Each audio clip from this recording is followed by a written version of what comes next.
A paz do Senhor. Eu vou estar deixando uma palavra que é bem conhecida em Gálatas capítulo 2, versículo 20, que fala assim: já estou crucificado com Cristo e vivo não mais eu, mas Cristo vive em mim. A vida que agora vivo na carne, vivo na fé, Filho de Deus, a qual me amou e se entregou a si mesmo por mim. Essa palavra é muito forte porque fala que não vivemos para o mundo, mas vivemos para Cristo. Não vivemos as nossas próprias vontades, mas vivemos a vontade do Senhor para a nossa vida. Quando entregamos a nossa vida ao Senhor, quando aceitamos o Senhor como nosso Salvador, a gente aceita Jesus em nossa vida, a gente não vive mais para nós, a gente vive para Cristo, a gente vive para Jesus, a gente vive para glorificar o nome de Deus. Essa palavra fala muito comigo porque aqui fala que eu não vivo mais em mim. Tudo que eu fazia no passado eu não faço mais, porque Cristo habita em mim. E aqui fala também, eu não vivo mais na carne, mas o Filho de Deus que se entregou por amor a mim.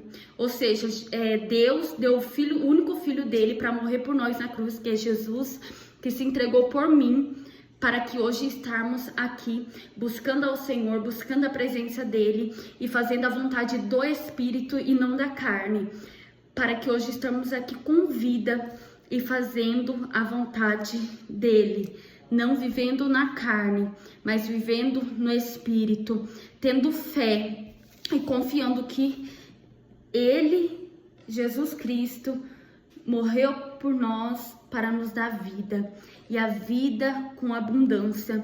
E a palavra de Deus fala que se não fosse Jesus, nós não estaria aqui hoje com vida, nós não estaria aqui fazendo a obra dele, nós não estaria aqui nesse mundo, porque se não fosse Deus, se não fosse ele que desse o único filho dele, que ele tinha para morrer por nós, que é Jesus Cristo, naquela cruz, ele sofreu, ele padeceu, ele morreu, ele sofreu muito naquela cruz, mas ele sofreu por mim e por você, para nos dar a vida com abundância, a vida eterna.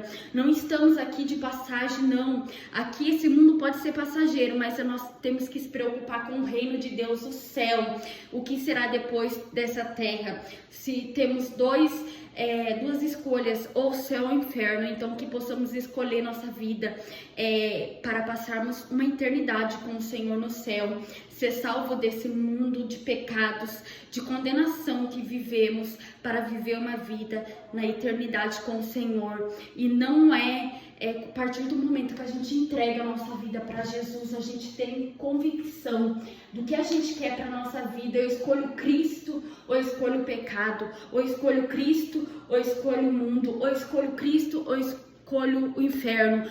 Aqui é uma palavra que Deus, ele não quer nos condenar, mas a gente só é condenado se a gente quiser, porque estamos aqui pela graça do Senhor. Ele nos dá essa oportunidade de aceitarmos a Jesus, seguir a ele ou seguir o inferno. Gente, tem duas escolhas, que possamos fazer a escolha certa de viver para o reino de Deus e para o céu. O céu é real, o inferno também, então não é tempo de brincar, é tempo de você escolher. Eu vivo no céu, morar com Jesus no céu, ou eu escolho um caminho largo que é o inferno. Tem dois caminhos, o estreito que te leva para o céu e o largo que te leva para o inferno. Tem dois caminhos que podemos escolher, mas o que vai nos garantir, que vai nos dar alegria eterna é o céu. Não possamos abrir mão do céu, porque lá vai ser só alegria, não vai ter choro, não vai ter condenação.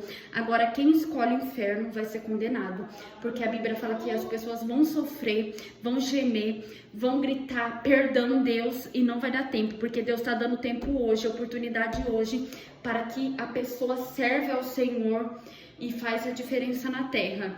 Eu creio que Deus, ele tem grandes planos para muita gente que me acompanha aqui, mas temos que estar disposto a escolher ou o Senhor ou o inferno. Gente, é bem dura essa palavra, mas é a palavra de Deus. Eu não posso deixar de falar, primeiramente eu prego para mim, para depois ministrar para as pessoas, né? Mas eu não posso deixar de pregar o que Deus manda, sabe por quê? Porque depois ele cobra de mim. E eu sei que eu sou cobrada se eu não falar o que Deus manda, porque eu tenho que viver sim o que Deus manda, mas eu também tenho que falar o que Deus manda, porque se eu tô vivendo eu tenho que pregar. E não é fácil você pregar porque eu sei que tem muita gente que vai entender o contexto da palavra, vai entender o que eu quero dizer, mas tem muita gente que vai achar que é uma ignorância de eu pregar a palavra, mas não é ignorância, gente, a palavra de Deus é eficaz, é a palavra pura, é a palavra eterna e é a palavra que como que diz, né? Ela é uma palavra que não mente, ela é sincera e verdadeira, mas é uma palavra que vai contra as nossas vontades, é uma palavra que é dura, é uma palavra que mexe com a nossa estrutura humana, mexe com o nosso eu, por quê? Porque a palavra, muitos querem ouvir coisas boas e nem sempre a palavra vai ter coisas boas para a gente ouvir naquele momento. Tem muitas coisas maravilosas na palavra, mas tem muitas coisas de correção, de obediência, de desobediência, do que não agrada ao Senhor e que vai contradizer com a vida que a pessoa vive, sabe? Mas a palavra tem que ser pregada e eu não posso deixar de falar o que Deus manda, porque senão eu sou cobrada. E a gente tem que obedecer, né? Quando a gente estiver aqui na terra, a gente tem que falar o que Deus manda. Não, assim, com sabedoria, né? Eu não vou falar tudo o que eu quero falar, mas é só o que o Senhor manda, né? A gente também tem que ter sabedoria para não ferir ninguém aqui. A palavra de Deus, sim, pregada, mas não para ferir ninguém. Mas, assim, é a palavra que liberta, né? Então, se é a palavra que liberta, a gente tem que pregar. Mas com sabedoria, né, gente? E a palavra, ela é eficaz, ela é maravilhosa, poderosa, né? Para libertar e salvar. E é isso, gente. É uma palavra simples, mas que Deus fale com você, tá bom? Deus te abençoe.